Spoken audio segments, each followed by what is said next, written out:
रहीमदास जी के प्रसिद्ध व 30 दोहे। भाग 2। संत कवि रहीमदास जी के प्रसिद्ध व अनमोल 30 दोहे अर्थ सहित कृपा आप सब लोग इसे जरूर देखिए और सुनिए, आप सबको बहुत पसंद आएगा। यहाँ पढ़िए बेहतरीन रहीमदास जी के दोहे। हमारे पास महान कवि रहीमदास जी के दोहा का शीर्ष संग्रह है। जीवन की सुंदरता को समझने के लिए जरूर पढ़ें आप। दोहा 21। क्षमा बड़न को चाहिए, छोटन को उत्पात। कह रहीम हरि का घट्यो, जो भरेगु मारी लात। अर्थ, बड़े को क्षमाशील होना चाहिए, क्योंकि क्षमा करना ही बड़प्पन है, जबकि उत्पात व उदंडता करना छोटे को ही शोभा देता है। छोटों के उत्पात से बड़ों को कभी उद्विग्न नहीं होना चाहिए। छोटों को क्षमा करने से उनका कुछ नहीं घटता। जब भृगु ने विष्णु को लात मारी तो उनका क्या घट गया? कुछ नहीं। इससे विष्णु चुपचाप मुस्कुराते रहे। दोहा 22। जैसी परे सो सही रहे, कही रहीम यह देह। धरती ही पर परत है, शीत घाम औ में है। अर्थ, रहीमदास जी कहते हैं कि जैसे इस धरती पर सर्दी, गर्मी और बारिश होती है और इन सबको पृथ्वी सहन करती है, उसी तरह मनुष्य के शरीर को भी सुख और दुख उठाना और सहना सीखना चाहिए। दोहा 23। पावस देखी रहीम मान, कोयल साधे मौन। अब दादुर वक्ता भय, हमको पूछे कौन। अर्थ, वर्षा ऋतु को देखकर कोयल और रहीम के मन में मौन हो गए हैं। अब तो मेढक ही बोलने वाले हैं। हमारी तो कोई बात अब सुनने वाला नहीं है। अर्थात कुछ अवसर ऐसे आते हैं जब गुणवान को चुप रह जाना पड़ता है। उनका कोई आदर नहीं करता और गुणहीन वाचाल व्यक्तियों का ही बोलबाला हो जाता है। दोहा 24। बिगड़ी बात बने नहीं, लाख करो किन कोया। रहे मन फाटे दूध को, मथे न माखन होए। अर्थ, मनुष्य को सोच समझ कर व्यवहार करना चाहिए, क्योंकि किसी वजह से अगर बात बिगड़ जाए तो फिर उसे बनाना कठिन होता है। जैसे अगर एक बार दूध फट जाए तो लाख कोशिश करने पर भी उससे मथकर मक्खन नहीं निकाला जा सकता। दोहा 25। रहे मन अनसुवा नयन धरी, जे डैख प्रगट करे। जाहि निकारा गेहते, कस न भेद कही देई।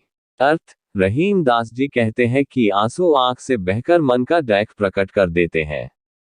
सत्य ही है कि जिसे घर से निकाला जाएगा, वह घर का भेद दूसरों से बता ही देता है। दोहा 26। मन मोटी अरु दूध रस, इनकी सहज सुभाया। फट जाए तो न मिले, कोटिन करो उपाय। अर्थ, मन, मोती, फूल, दूध और रस जब तक सहज और सामान्य रहते हैं तो अच्छे लगते हैं, परंतु यदि एक बार वे फट जाएं तो करोड़ों उपाय कर लो, वे फिर वापस अपने स्वाभाविक और सामान्य रूप में नहीं आते।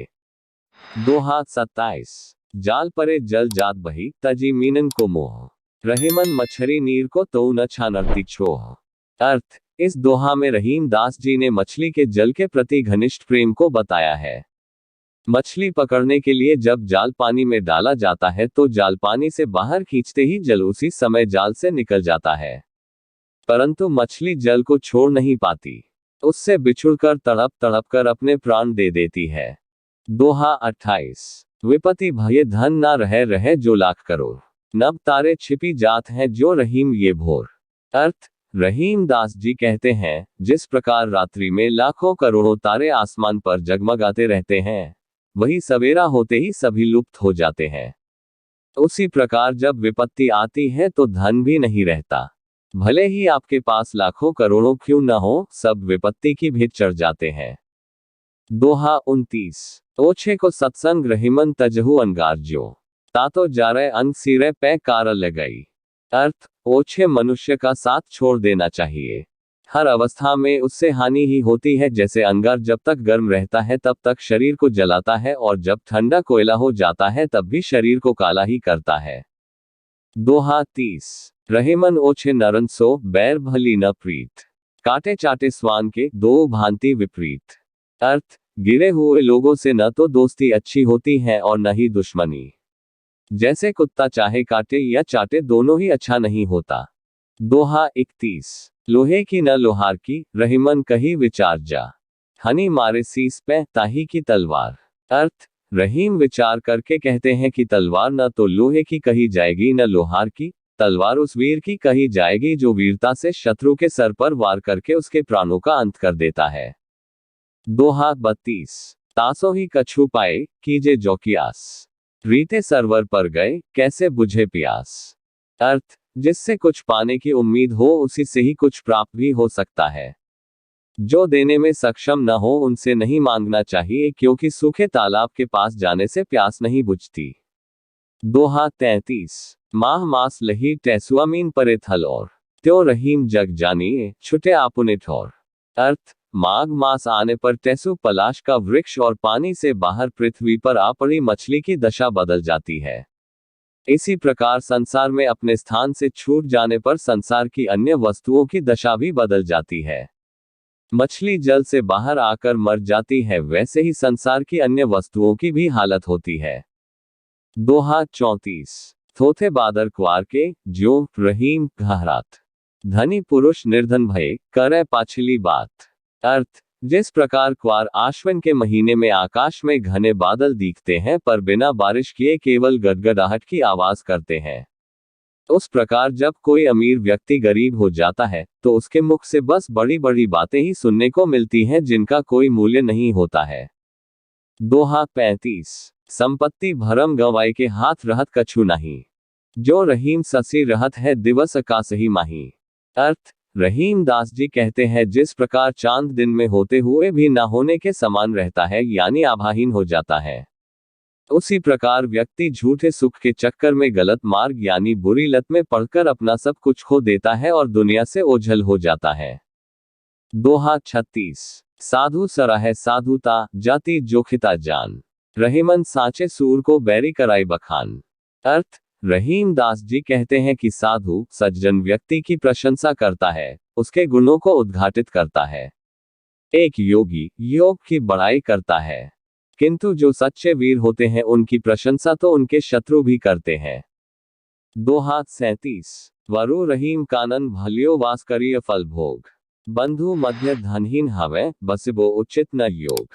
अर्थ, रहीम दास जी कहते हैं कि निर्धन होकर बंधु बांधवों के बीच रहना उचित नहीं है, इससे अच्छा तो यह है कि वन में जाकर रहें और फलों का सेवन करें।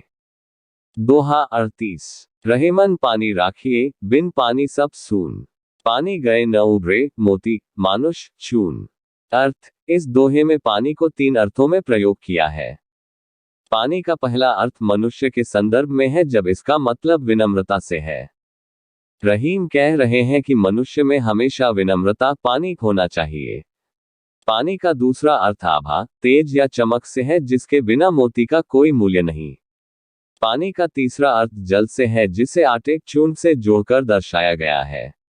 रहीम का कहना है कि जिस तरह आटे का अस्तित्व पानी के बिना नम्र नहीं हो सकता और मोती का मूल्य उसकी आभा के बिना नहीं हो सकता है, उसी तरह मनुष्य को भी अपने व्यवहार में हमेशा पानी विनम्रता रखना चाहिए, जिसके बिना उसका मूल्य ह्रास होता है।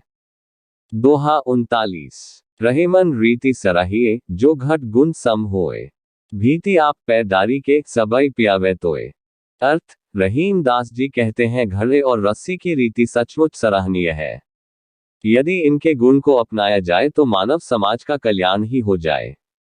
कौन नहीं जानता कि घड़ा कुएं की दीवार से टकराकर फूट सकता है और रस्सी घिस घिस कर किसी भी समय टूट सकती है, किंतु अपने टूटने व फूटने की परवाह किए बिना दोनों खतरा मोल लेते हुए कुएं में जाते हैं और पानी खींचकर सबको पिलाते हैं। दोहा 40। जो बड़ेन को लघु कहें, नहीं रहीम घटी जाही। गिरधर मुरलीधर कहें, कछु डैख मानत नहीं। अर्थ, रहीम दास जी कहते हैं कि बड़े को छोटा कहने से बड़े का बड़प्पन कम नहीं होता, क्योंकि गिरिधर कृष्ण को मुरलीधर कहने से उनकी महिमा में कमी नहीं होती। दोहा 41। धनी रहीम जल पंथ को लघु जिय पियत अघाया। उदधि बढ़ाए कौन है, जगत पिया सो जाए। अर्थ, कीचड़ का भी पानी धन्य है, जिसे पीकर छोटे छोटे जीव जंतु भी तृप्त हो जाते हैं, परंतु समुद्र में इतना जल का विशाल भंडार होने के पर भी क्या लाभ, जिसके पानी से प्यास नहीं बुझ सकती है। यहाँ रहीम दास जी कुछ ऐसी तुलना कर रहे हैं, जहाँ ऐसा व्यक्ति जो गरीब होने पर भी लोगों की मदद करता है, परंतु एक ऐसा भी व्यक्ति जिसके पास सब कुछ होने पर भी वह किसी की भी मदद नहीं करता है। दोहा 42। अब रहीम मुश्किल परी गाढ़े दो काम। सांचे से तो जग नहीं झूठे मिले न राम। अर्थ, इस दोहे में रहीम दास वर्तमान समय की व्यवस्था पर ध्यान आकर्षित कर रहे हैं। रहीम कठिनाई में है। सच्चाई पर दुनिया में काम चलाना अति कठिन है और झूठा बनकर रहने से प्रभु की प्राप्ति असंभव है। भौतिकता और अध्यात्म दोनों साथ साथ निर्वाह नहीं हो सकता। दोहा 43। मांगे मुकरी न को गयो के ही न त्यागियो साथ। मांगत आगे सुख लहियो ते रहीम रघुनाथ। अर्थ, वर्तमान समय में अगर आप कुछ भी किसी दूसरे से मांगते हैं तो वह सदैव मुकर जाता है। कोई भी आपको आपके आवश्यकता की वस्तु उपलब्ध नहीं कराता, किंतु केवल ईश्वर ही है जो मांगने पर प्रसन्न होते हैं और आपसे निकटता भी स्थापित कर लेते हैं। दोहा 44। जेहि अंचल दीपक दुर्यो हन्यो सो ताहि गात। रहीमन असमय के परे मित्र शत्रु हवै जात। अर्थ, रहीम दास जी कहते हैं जो महिला अपने आंचल से ढककर हवा के तेज झोंके से दीपक के लौ को बुझने से रक्षा करती है, वही रात्रि में सोते समय उसी आंचल से लौ को बुझा देती है। ठीक उसी प्रकार बुरे समय में मित्र भी शत्रु हो जाते हैं। दोहा 45। समय लाभ सम लाभ नहीं समय चूक सम चूक। चतुरन चित रहीमन लगी समय चूक की हुक। अर्थ, रहीम दास जी कहते हैं कि समय जैसा लाभप्रद और कुछ नहीं, इसी प्रकार समय को चूकने से बड़ी और कोई चूक नहीं। यदि समझदार व्यक्ति समय चूक जाए तो उससे यूं प्रतीत होता है मानो चित में चूकी हुक शूल की भांति चुभ गई है। अर्थात अवसरों की कमी नहीं, अवसर चारों ओर बिखरे पड़े हैं, जो इनका सदुपयोग करता है वह सफलताएं अर्जित करता है। दोहा 46। विरह रूप धन तम भये अवधि आसीधोत। जो रहीम भादो निशा चमकी जात खाद्योत। अर्थ, रात का घना अंधकार वियोग को और अधिक तीव्र कर देता है, अर्थात मन की पीड़ा को और बढ़ा देता है। किंतु भादो मास के अंधकार में ऐसा नहीं होता, क्योंकि भादो मास में जुगनू अंधकार में भी आशा का संचार भर देते हैं। दोहा 47। आदर घटे नरेश धिक बसे रहे कछु नाही। जो रहीम कोरिन मिले धिक जीवन जगमाही। अर्थ, जहां व्यक्ति को मान सम्मान और आदर ना मिले वैसे स्थान पर कभी नहीं रहना चाहिए। अगर राजा भी आपका आदर सम्मान ना करे तो उसके पास अधिक समय तक नहीं रहना चाहिए। अगर आपको करोड़ों रुपए भी मिले किंतु वहां आदर ना मिले, ऐसे करोड़ों रुपए धिक्कार के समान है।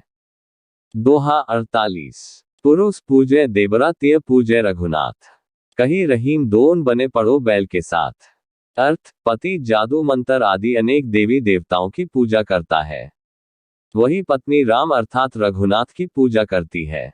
जब तक इन दोनों में मेल नहीं होगा तब तक गृहस्थ की गाड़ी ठीक से नहीं चल सकती है। अतः दोनों के संतुलित विचार और व्यवहार के कारण ही गृहस्थ रूपी गाड़ी साथ चल सकती है। दोहा 49। धन दारा अरु सुतन सो लग्यो है निश्चित। नहीं रहीम को लरवयो गाढ़े दिन को मित। अर्थ, अपना चित्त को सदैव धन, संतान और पौरुष पर ही नहीं लगा कर रखना चाहिए, क्योंकि यह सब विपत्ति के समय या आवश्यकता के समय काम नहीं आते।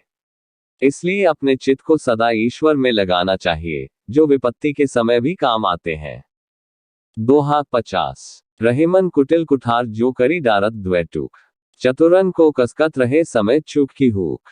अर्थ, कटु वचन कुल्हाड़ी की भांति होते हैं। जिस तरह कुल्हाड़ी लकड़ी को दो भाग में बांट देता है, ठीक उसी प्रकार कड़वे वचन व्यक्ति को आपसे दूर कर देता है। समझदार व्यक्ति संकट में भी कड़वे वचन नहीं बोलता, वह चुप रह जाता है और सभी जवाब समय पर छोड़ देता है।